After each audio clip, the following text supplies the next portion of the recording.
Hello my dear friends, आज हम पढ़ में वर्कशीट नंबर 65 सामाजिक विज्ञान की चैप्टर 1 जो फ्रांसीसी क्रांति उसकी पुनरावृत्ति यानी रिवीजन कर रहे हैं।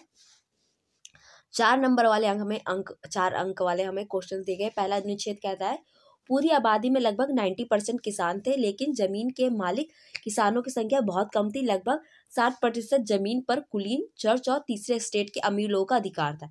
प्रथम दो स्टेट कुलीन वर्ग और पादरी वर्ग लोगों को कुछ विशेष अधिकार जनमना से प्राप्त थे, यानी जन्म से थे। इनमें सबसे महत्वपूर्ण जो विशेष अधिकार है वह राज्यों को दिए जाने वाले करों में से छूट है। कुलीन वर्ग को कुछ अन्य सामंती विशेष अधिकार भी दिए गए थे। इन किसानों से सामंती कर वसूल करता था। किसान अपने स्वामी की सेवा, स्वामी के घर, खेतों में काम करना, सेन सेवाएं देना और सड़कों के निर्माण में सहयोग आदि करने के लिए बाध्य होते थे।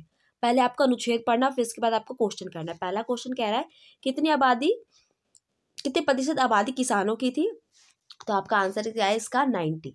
ठीक है। दूसरा क्वेश्चन आपका कहता है कि कितने वर्गों के जन्मना विशेष अधिकार प्राप्त थे, तो आपको 2 वर्ग को प्राप्त थे। कौन कौन से 2 स्टेट को? कुलीन वर्ग एवं पादरी वर्ग को। थर्ड देखिए, किसानों कर चुकाने के अलावा क्या क्या काम करने होते थे, तो आपको स्वामी की सेवा, स्वामी के घर एवं खेतों में काम करना, सैन्य सेवाएं देना और सड़कों के निर्माण में सहयोग आदि करने के लिए वो काम करते थे। और चौथा है आपको प्रथम और द्वितीय स्टेट में मिलने वाले सबसे महत्वपूर्ण विशेष अधिकार क्या थे। सबसे महत्वपूर्ण उनको विशेष अधिकार क्या थे कि उन्हें करों में से छूट मिलती थी। ठीक है, इसके आंसर हम एक बार देख लेते हैं। देखिए मैंने सारे लिख रखे हैं। पहला का 90%, दूसरे का प्रथम 2 स्टेट पादरी एवं कुलीन वर्ग, तीसरे का स्वामी की सेवा, स्वामी के घर तथा खेतों में काम, सैन्य सेवाएं देना और सड़कों पर निर्माण में सहयोग देना, और चौथा राज्यों में दिए जाने वाले करों से छूट। दूसरा देखिए, स्वतंत्रता और जनवादी अधिकारों के लिए फ्रांसीसी क्रांति की सबसे महत्वपूर्ण विरासत थे। क्या महत्वपूर्ण विरासत थे? स्वतंत्रता तथा जनवादी अधिकारों के विचार। ये विचार 19वीं सदी से फ्रांस से निकलकर बाकी यूरोप में फैलते गए और इस कारण से वहां की सामंती व्यवस्था का नाश हुआ। औपनिवेशिक समाजों में संप्रभु राष्ट्र राज्य की स्थापना हुई, जिसके बाद आंदोलनों से क्या हुआ? रास्ता से मुक्ति के विचार की नई परिभाषा दी। पहला क्वेश्चन कहता है फ्रांसीसी क्रांति की सबसे महत्वपूर्ण विरासत कौन थी, तो आपका आंसर है स्वतंत्रता एवं जनवादी अधिकार। फिर से दूसरा क्वेश्चन है यूरोप में सामंती व्यवस्था का अंत क्या कारण रहा, तो इसका भी आपका यही आंसर है, स्वतंत्रता एवं जनवादी अधिकारों के विचार। तीसरा, फ्रांसीसी क्रांति ने यूरोप में किस प्रकार प्रभावित किया, और चौथा क्वेश्चन है फ्रांसीसी क्रांति ने दास प्रथाओं किस प्रकार प्रभावित किया।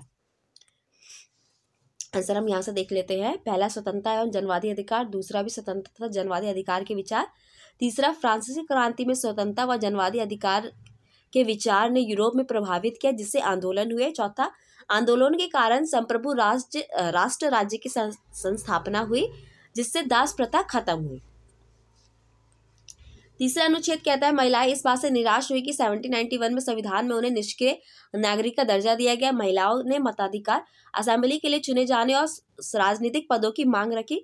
उनका मानना था कि तभी नई सरकार उनके हितों के प्रतिनिधित्व हो पाएगा। क्वेश्चन है पहला, 1791 में संविधान में सक्रिय नागरिक का दर्जा किसे दिया गया? दूसरा, महिलाओं ने क्या मांग रखी? तीसरा, महिलाओं ने राजनीतिक अधिकारों की मांगे क्यों रखी? और चौथा क्वेश्चन है महिलाओं को समान अधिकार मिलने से क्या परिवर्तन आ सकता है? आंसर देखते हैं। पहला है आदमियों को पूरा सक्रिय नागरिक अधिकार मिला था। दूसरा, महिलाओं ने मताधिकार, असेंबली के लिए चुने जाने के लिए और राजनीतिक पदों की मांग की थी।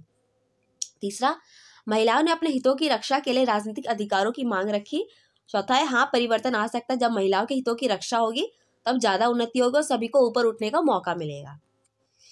चौथा अनुच्छेद देखते हैं। तीसरे स्टेट में इन सौदागरों एवं निर्माताओं के अलावा प्राश्नितिक सेवा व वकील जैसे पेशेवर लोग भी शामिल थे। ये सभी पढ़े लिखे थे और उनका मानना था कि समाज के किसी भी समूह के पास जन्मना विशेष अधिकार नहीं होना चाहिए। किसी भी व्यक्ति की सामाजिक हैसियत का आधार उसकी योग्यता ही होनी चाहिए। क्वेश्चन है आपका, तीसरे स्टेट में कौन कौन से वर्ग शामिल थे?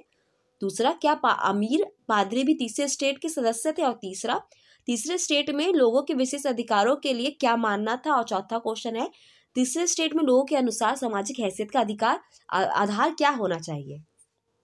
तो देखिए चौथा आपका आंसर, सौदागर, निर्माता, प्राश्निक सेवा व वकील इस सब में तीसरे स्टेट में थे।